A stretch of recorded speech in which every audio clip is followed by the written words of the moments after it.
Dober dan, lepo pozdravljeni. Danes predstavljamo novo knjigo v zbirki Cerkveni dokumenti in sicer poslednjodavno apostolsko spodbudo papeža Frančiška Radost ljubezni.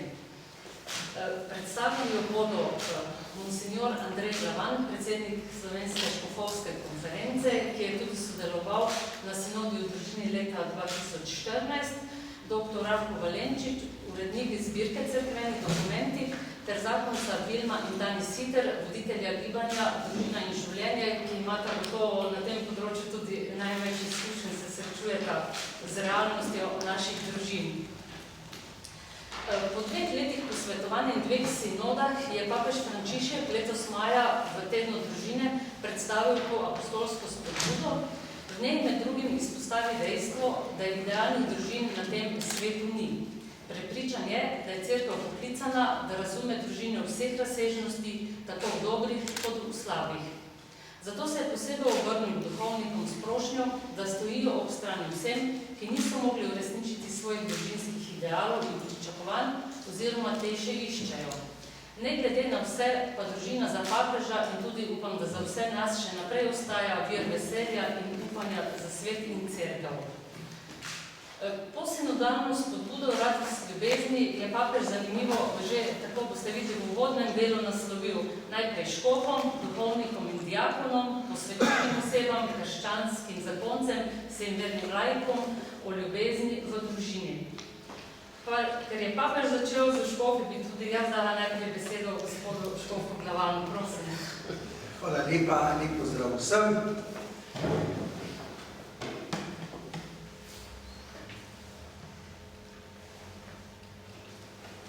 V zadnjih 2 letih smo z budnim očesom spremljali to dogajanje, ker je dokument, ki ga danes predstavljamo, tako rekoč zorel na 2 sinodah in skoraj veliko 4 leta.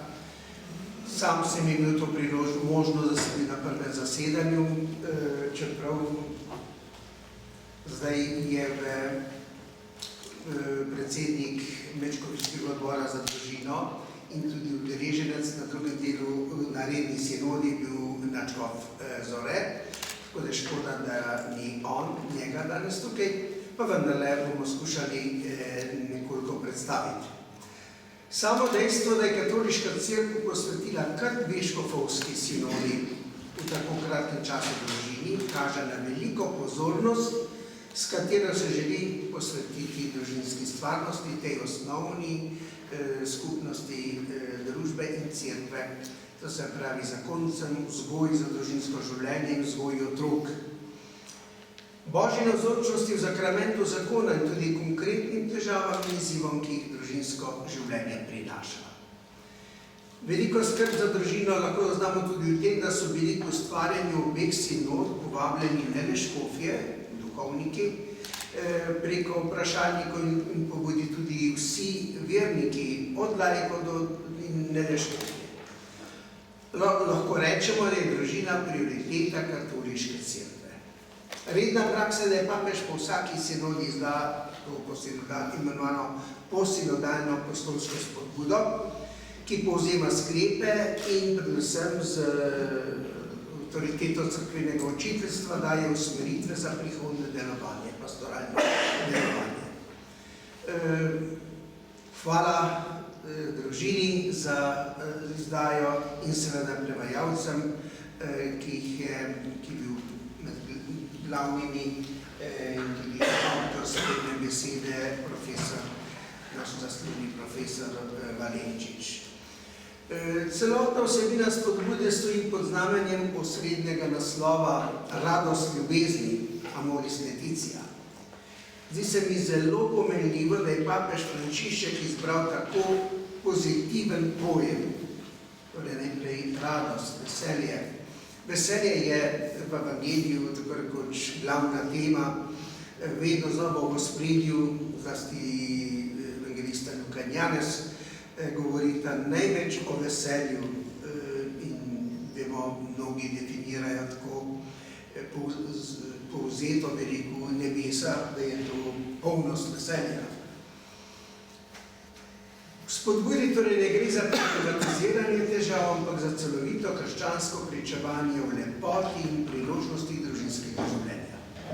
Prepričani smo, da je družinsko življenje lepo, želimo pomagati vsem, ki se na zakon pripravljajo in tudi tistim, ki te lepote žal ne doživljajo več, da ponovno odkrijejo radost, ljubezni in pot do nje. Drugi pojem naslovu pa je pojem ljubezni.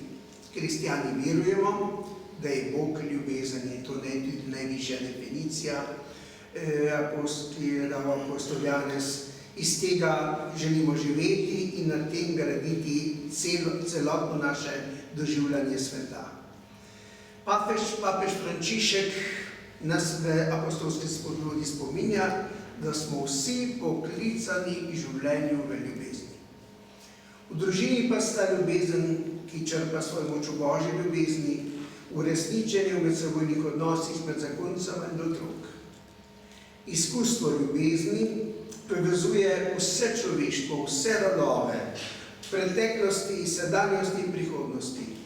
Papež sporoča današnjemu človeku to radost ljubezni, to simfonijo ljubezni, kar je zakon in družina.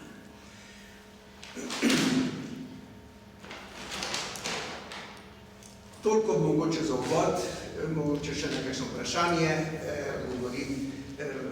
sicer bo pa vsebino predstavil profesor Valenčič in morda kakšna posebna poglavja pa za konca Siter. Hvala lepa, gospod Škof. Jaz bi vas mogoče samo še vprašala zdaj v tem uvodnem delu, kakšne pa so bile vaše izkušnje, vtisi iz tega prvega dela zasedanja? Nehote človek primerja to z veliko radovednostjo, sem tudi sledil kot udeleženec prve izredne sinode. Vsekakor, kot sem zapisal takrat v uvodu tiste poročila sinodalnega, da je bila to prva izredna sinoda ena najbolj burnih. Kot mi je mislim, da je bil nobena skrivnost ni škof Komarica, ki je bil v imenu Bosne, Hercegovine, že 6krat na sinodi. Je rekel, najbolj burna je bila ta od vseh. Vemo, da tudi že na sinodi sami in potem po komentarjih in odzivih. Takoj lahko primerjam, da ta drugi del ni bil tako buren. Bodisi, ker so nekako umirili nekatera tista najbolj kritična vprašanja, kar je to, kot veste, da je bilo obhajilo civilno poročenih, odnos morda tudi do teh homoseksualnih parov. Vse to je nekako postalo bolj obrobno, čeprav so civilno poročeni še vedno bili velikokrat v mislih. Vendar papež je to vprašanje nekako nam rekel omilil, vendar olajšal že s tem, ko je izdal te navodila, predpise za olajšanje postopkov, da bi, ker je gotovo glavna pomoč tem civilno poročenim, da bi lahko prejemali obhajilo, to, da bi jim pomagali, če je možno, do teh pospešenih, krajših postopkov za ničnost, za dosego ničnosti zakona. In res to zdaj ti postopki že tečejo, medtem ko jasno sama zadeva za vprašanje, ali smejo civilno poročeni pristopati, se še vedno izpostavlja. Moram reči,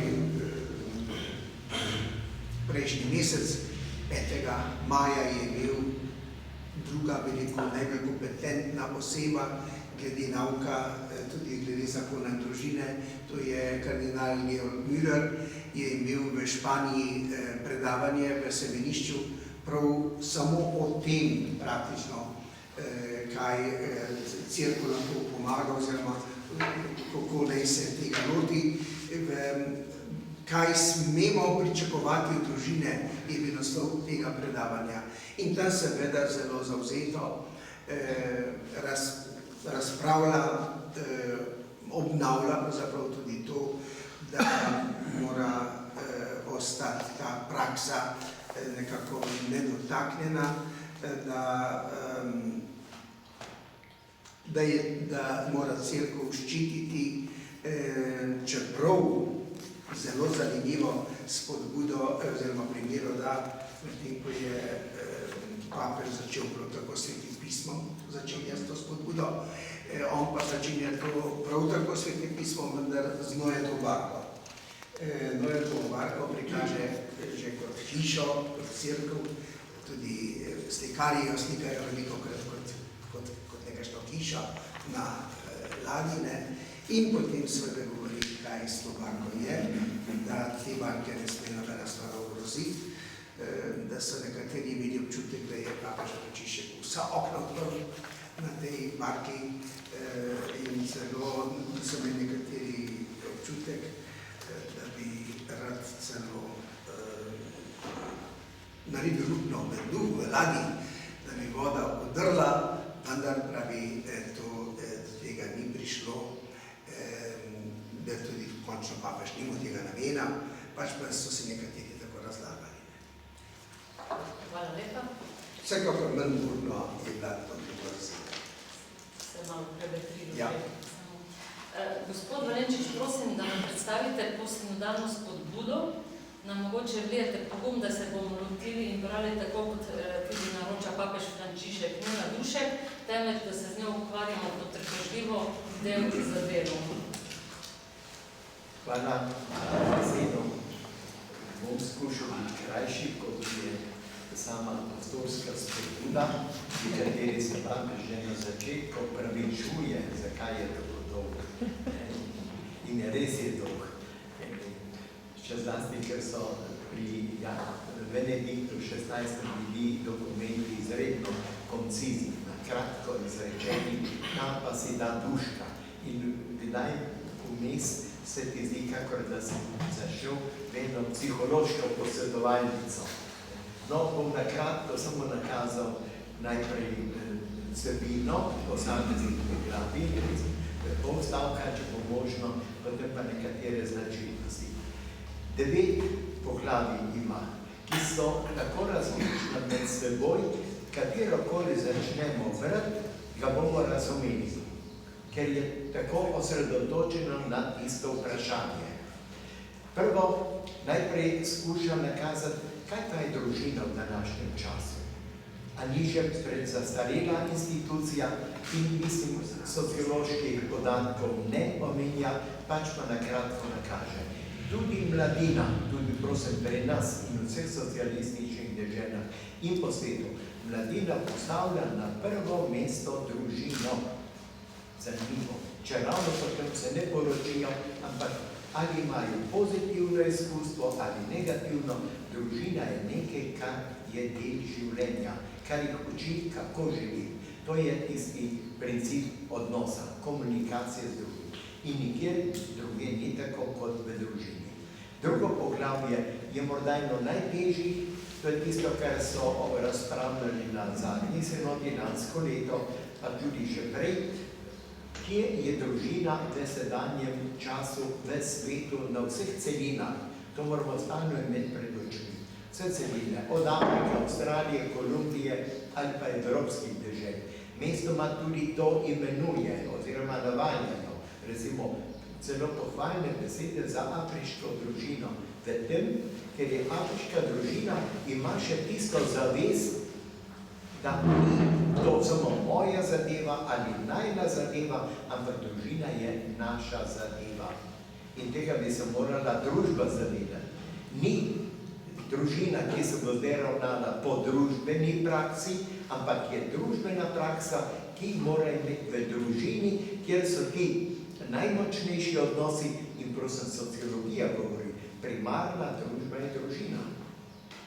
Znotraj družbe je vse sort. Je ribiška družina, pa se lahko kregajo med seboj, ali pa športno društvo, nikjer ni tako intenzivnih odnosov, kot je ravno tu.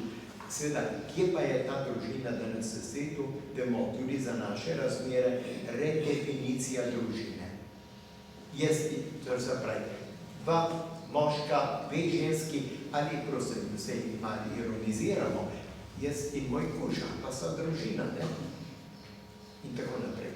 Tretji del oziroma poglavje govori o tem, kaj pa Božji načrt.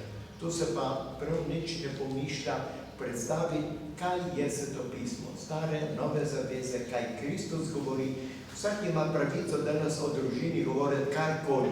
Le cerkev, ki ima 2000-letno ali 4000-letno judaistična krščanska tradicija, ne bi smela, ko gradi na nekih zdravih antropoloških temeljih.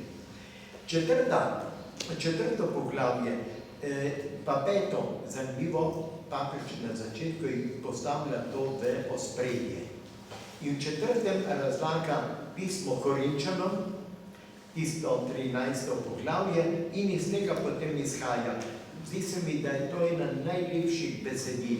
Marsikdo je to rekel, tudi lepšega besedila, razlage, ker je pismo Korinčanov še ni slišal. Torej, odkriva neke nove poglede. In nekaj je bilo načrto, da bi morda tole manj ponašili in potem naredili na tako primerno knjigo z slikami, ki bi bila potem kot en dar novoporočencem, ali pa že prej, ne, da se ob tem vzgajajo. Peto poglavje je zelo tudi biološko, moralno-teološko zanimivo, rodovitna ljubezen. Rodovitnost je dvojna, med dvema ljubezen je vedno zahteva neprestano rast in rodovitnost, ki se kaže v tem, da se to manifestira v otrocih, v drugem. To je podoba Božje ljubezni. Bog nas je ustvaril iz ljubezni.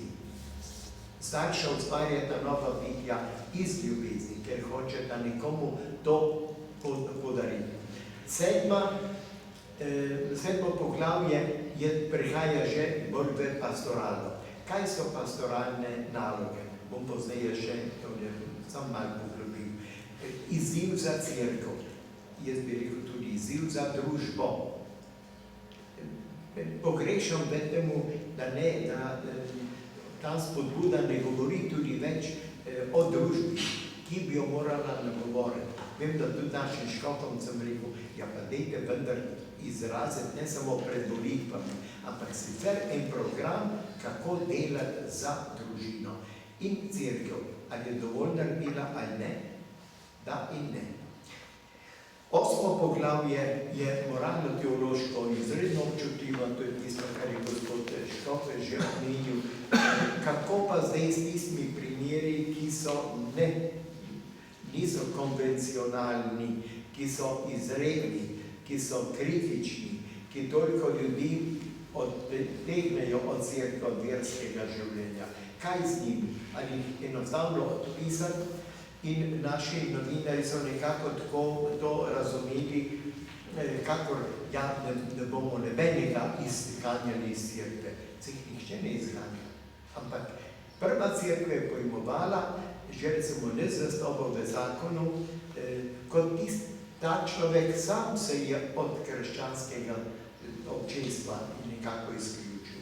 In enako tudi se ne govori, ne vem koliko na dolgo o tem, ampak vemo, ko je neka nezvestoba, ko je kriza v družini, potem se zakonci sami oddalijo in od drugega, in od prijateljev, in od cerkve. To so najtežji trenutki. In 9. poglavje govori o duhovnosti. To je pa tisto, kar bi treba na novo napisati. Duhovnost v zakonu. Bom malo ne parafraziral, ampak takole. Duhovne vaje za redovnike so imeli redovniki. Za duhovnike navadno redovniki, ki so svojo duhovnost. Duhovniki duhovne vaje za zakonce. Kje so pa zakonci? In vem, da v raznih zakonskih skupinah vedno to rečem, ja, vi morate najti to zakonsko duhovnost. To koncil pravi, vi jo živite, vi živite zakon. Torej, tu najti iz te milosti tudi potem gradivo za svoje dopolnjevanje. Zdaj nekaj značilnosti. mimogrede bilo rečeno, nobenega ideala, postavljamo si ideal, ampak nihče ga v polnosti ne doseže. Ali ga v znanosti, ali ga v umetnosti, ne, vedno nadgrajujejo. Vedno se pravi, resnica je ne samo torej, zacementirana, ampak resnica je neskončna, to je podoba Boga. Lepota je neskončna in tudi v naših relacijah ti ustvarjaš bolj ali manj uspešno veliko zakonsko skupnost. Torej, če ga ne dosežemo ali komaj veliko se približujemo, ne pomeni, da ideala ni. Drugič, to je moralno-teološko. Tako imenovani zakon postopnosti, malo bolj iz moralne teologije, v zadnjem času se to govori, ne moreš vsem ljudem postaviti enako veliko mejo, do tule moraš priti. Pa ne v športu, ne v umetnosti, kaj pa zmorem? Nekdo bo ostal na zihu mačke strih, ko bo igral. Nekdo bo skočil 1 meter, drugi bo skočil 1,5 metra. Torej, ne izhajati iz zunanjega zakona, ampak kaj je ta človek sposoben.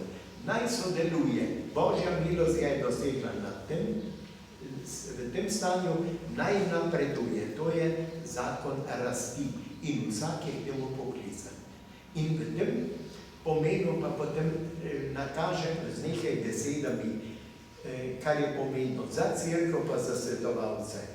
To je prepoznavati, spremljati, pomagati, se pravi, ne samo stati ob strani pa govoriti, to je cilj, to je ideal, ampak kaj pa lahko jaz naredim od zunaj? In to je družina prva, ki lahko dela za družine. To niso neki nova načela. To je postavil že Janez Pavel II v svoji prvi tisti spodbudi o družini 1981. Potem pa vsi ti razni